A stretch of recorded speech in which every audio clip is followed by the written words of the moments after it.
अप्रैल के आखिरी हफ्ते में ही मिली गुड न्यूज। एप्स पेंशन पर बड़ा फैसला। अगर आप कर्मचारी पेंशन योजना के लाभार्थी हैं तो आपके लिए अच्छी खबर है।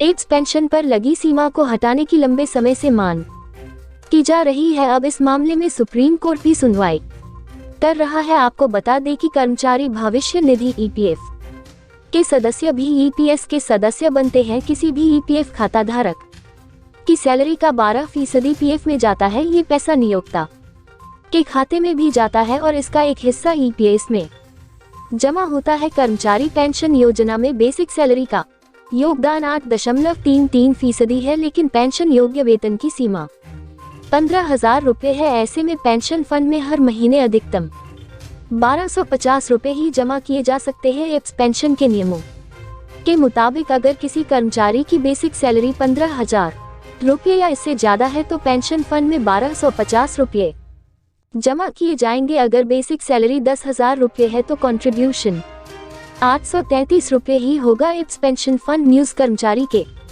रिटायरमेंट पर कर्मचारी पेंशन योजना पेंशन की गणना भी अधिकतम वेतन 15,000 रुपये ही मानी जाती है। ऐसे में रिटायरमेंट के बाद कर्मचारी को एप्स पेंशन नियम के तहत सिर्फ 7,500 रुपये पेंशन के तौर पर मिल सकता है। अगर 15,000 की लिमिट हटा दी जाए तो आपको कर्मचारी पेंशन योजना में 7,500 रुपये से ज्यादा पेंशन मिलेगी। ईपीएफओ के सेवानिवृत्त प्रवर्तन कार्यालय भानु प्रताप शर्मा के मुताबिक अगर एप्स पेंशन फंड से 15,000 रुपये की सीमा हटा दी जाए तो 7,500 रुपये से ज्यादा पेंशन मिल सकती है, लेकिन इसके लिए ईपीएस में नियोक्ता का योगदान भी बढ़ाना होगा। इस तरह एप्स पेंशन फंड की गणना की जाती है। कर्मचारी पेंशन योजना गणना के लिए सूत्र इक्वल्स मासिक पेंशन इक्वल्स पेंशन योग्य वेतन एक्स ईपीएस खाते में योगदान के वर्षों की संख्या 70। अगर किसी का मासिक वेतन पिछले 5 साल के वेतन का औसत 15,000 रुपये है और नौकरी की अवधि 30 साल है तो उसे हर महीने सिर्फ 6,828 रुपये की एप्स पेंशन फंड मिलेगी। अगर लिमिट हटा दी जाए तो एम्प्लॉय पेंशन स्कीम में कितनी पेंशन मिलेगी?